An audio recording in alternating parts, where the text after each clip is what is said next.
Pemirsa, berjumpa kembali bersama dengan saya Novita Sari.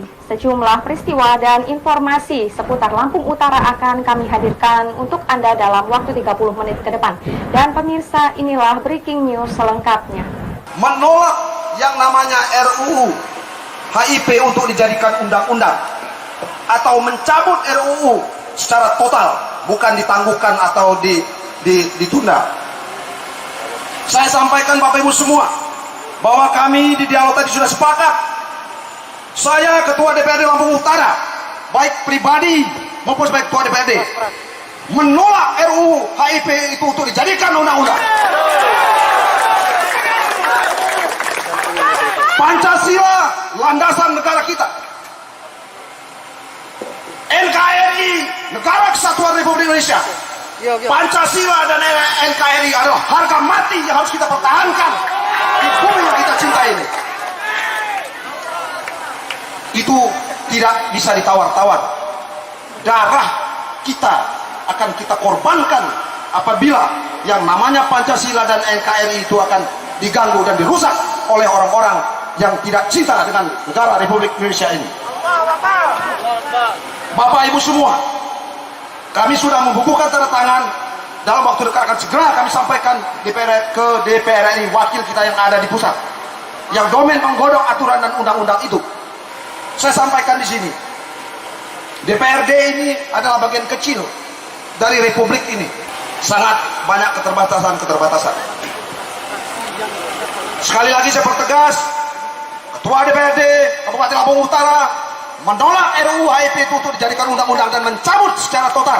Hari ini kita menindaklanjuti dari pertemuan beberapa hari yang lalu di gedung DPR, dan kita bersepakat bersama pemerintah daerah dan BPN dan tokoh masyarakat, stakeholder yang terkait untuk menindaklanjuti daripada rapat itu, yaitu turun lokasi mengecek yang sesungguhnya yang menjadi persoalan ini, tanahnya ada di wilayah mana. Berdasarkan tapal batas yang sudah kita lihat, benar adanya di Lampung Utara. Kita minta waktu pada peserta aksi dalam rangka pemerintah daerah akan menindaklanjuti ini dengan perusahaan-perusahaan yang insya Allah di hari Selasa nanti dapat memberikan suatu finalisasi atau keputusan atau kesimpulan yang berpihak kepada masyarakat. Itu harapan mereka semua. Maka hari ini mereka mengumpulkan diri menunggu daripada hasil keputusan hari Selasa tanggal 27 Juni. Bang, akan menjadi menjaminkan diri. Oh ya, jika memang pihak perusahaan yang ada di Lampung Utara khususnya produksi tapioka tidak mengindahkan segala bentuk nawaitu pemerintah daerah dalam hal mengakomodir kepentingan masyarakat yang memang masyarakat merasa sangat dirugikan, maka saya pastikan saya yang akan memimpin aksi. Ya, saya yang akan memimpin aksi meninggalkan jabatan saya sebagai Ketua DPRD. Ya, ini komitmen saya kepada mereka-mereka. Saya berharap kepada pihak perusahaan dapat memahami ini, dapat memberikan suatu solusi yang terbaik sehingga Lampung Utara dapat fokus. Ya. Aksi damai sempat tertunda karena memasuki waktu sholat zuhur. Sholat berjamaah berlangsung di lapangan DPRD Lampung Utara dan diimami langsung oleh Ketua DPRD Romli AMD. Usai sholat berjamaah, aksi kembali dilanjutkan dan berikut tanggapan dari Ketua DPRD Kabupaten Lampung Utara Romli AMD. Hidup Komisin Kota, hidup pelajar, hidup rakyat Indonesia. Darah saya mengalir dari ujung sampai kaki saya. Ingat, saya dulu menghujat pemerintah, menghujat DPR apabila tidak melaksanakan yang namanya program-program pro rakyat. Saya saksi sejarah tahun 96, 97, 98 sampai 2000. Saya di penjara bahkan. Saya di penjara. Apapun yang disampaikan oleh adik-adik mahasiswa ini sangat penting. Saya tidak punya hak menyuruh fraksi-fraksi untuk datang. Ini saya tidak punya. Di luar kapasitas saya. Ini saya sampaikan. Ini lembaga politik yang terbatas wewenangnya. Saya sekali lagi sampaikan tidak ada hak, tidak ada wewenang untuk memerintahkan fraksi-fraksi untuk hadir di gedung DPRD ini. Sekwan atau sekretariat DPRD hadir di sini yang bisa berkomunikasi dengan ketua-ketua fraksi DPRD Lampung Utara. Ya, kalau infrastruktur kan sudah kita jelaskan ya. DPR sudah mempercepat pengesahan APBD 2021. Sudah kita sahkan. di bulan 10 kemarin. Tujuan kita agar pemerintah daerah mempercepat pembangunannya. Ini sebenarnya DPRD sudah mewujudkan sesuai dengan waktu ya, bahkan dipercepat pengesahannya agar di awal-awal tahun ini untuk segera dilaksanakan. Saya untuk kawan-kawan komunikasi deh ke Dinas PU apa kendalanya ya kalau masalah itu. Karena kita di Lampung Utara tahu sendiri, di mana-mana jalan rusak semua. Jalan rusak, provinsi pun juga hancur juga kok di sini ya. Jadi mohon kiranya tugas DPR sudah mengesahkan lebih cepat, lebih awal, bahkan mungkin di Provinsi Lampung ini yang pertama DPR di Lampung Utara mengesahkan APBD 2021 itu. Tujuannya itu untuk mempermudah dinas-dinas melaksanakan kegiatan-kegiatannya. Itu tujuannya. Berharap untuk segeralah DNSPU untuk menggelar apa yang sudah menjadi program yang sudah direncanakan ya.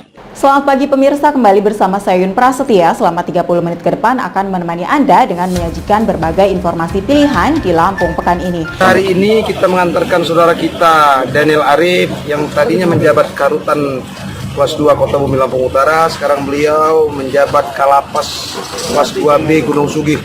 Rasa keluargaan, persaudaraan kita, di mana saja beliau berada, tetap akan kita jalin, dan ini merupakan suatu contoh konkret kita akan dapat diimplementasikan juga dengan kabupaten-kabupaten lain ketika kita membangun suatu silaturahmi yang baik, maka akan berbuah baik. Sedangkan kebutuhan pasar sebesar 200 ton per hari.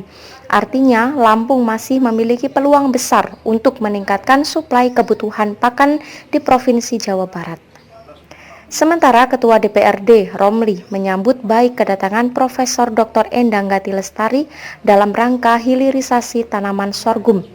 Dengan adanya BIMTEK yang diprakarsai oleh Kementerian Pertanian Republik Indonesia dan kebetulan Lampung Utara sebagai kabupaten tujuan, tentu ini akan memberi dampak positif bagi kalangan petani. Apalagi tanaman sorghum memiliki prospek yang cukup baik. Romli optimis Lampung mampu menjadi supplier pakan dan sekaligus penghasil sorghum sebagai komoditi unggulan ke depannya. Hari ini kita kehadiran tamu ya dari Kementerian, Ibu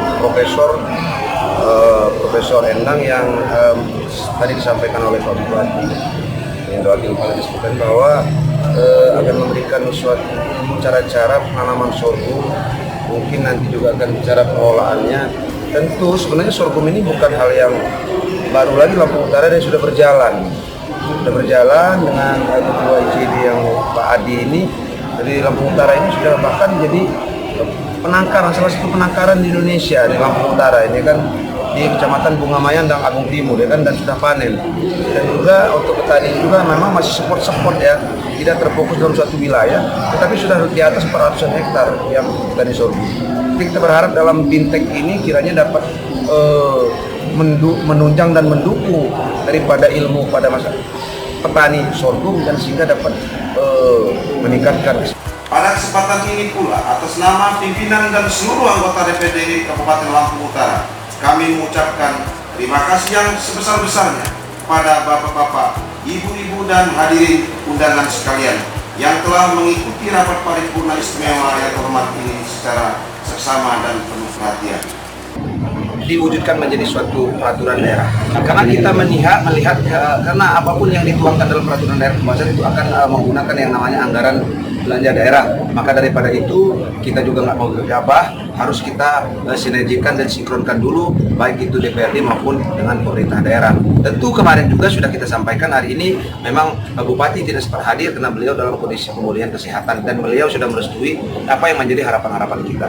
Tentu saya sampaikan ini masih perjalanannya cukup panjang. Malam hari ini kita meminta kepada tokoh-tokoh adat dari 4 marga dan 1 Sumbai ini, tentu kita memang berdasarkan data BPS yang disampaikan oleh beberapa rekan-rekan terdahulu, termasuk Ketua KPK di acara Provinsi Lampung, bahwa Lampung Utara ya termiskin di Provinsi Lampung. Tetapi saya sampaikan bahwa kemiskinan Lampung Utara, saya perlu sepertegaskan bahwa bukan ketidakmampuan dan ketidakberdayaan daripada kami pemerintah Lampung Utara dan masyarakat Lampung Utara tentunya, tetapi itu tidak lepas dari kebijakan pusat.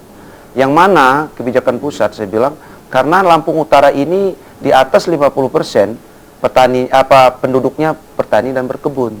Nah, sementara hari ini seperti harga singkong, harga karet, harga sawit, harga tebu, yang dulu notabene seperti karet contohnya 25.000, 15.000, hadir oleh Sinar Laut dan Sungai Budi Group, dan juga asosiasi dari para petani singkong Maju Jaya. Kita berkomitmen bagaimana caranya menyikapi terkait rendahnya harga singkong, dan besarnya potongan yang dilakukan oleh para pihak pengusaha, baik dengan pengusaha maupun dengan asosiasi dan masyarakat. Karena kita bertujuan melalui DPRD dan pemerintah daerah serius dan fokus bagaimana caranya singkong itu harganya bisa kita stabilkan dan potongannya juga bisa kita stabilkan juga.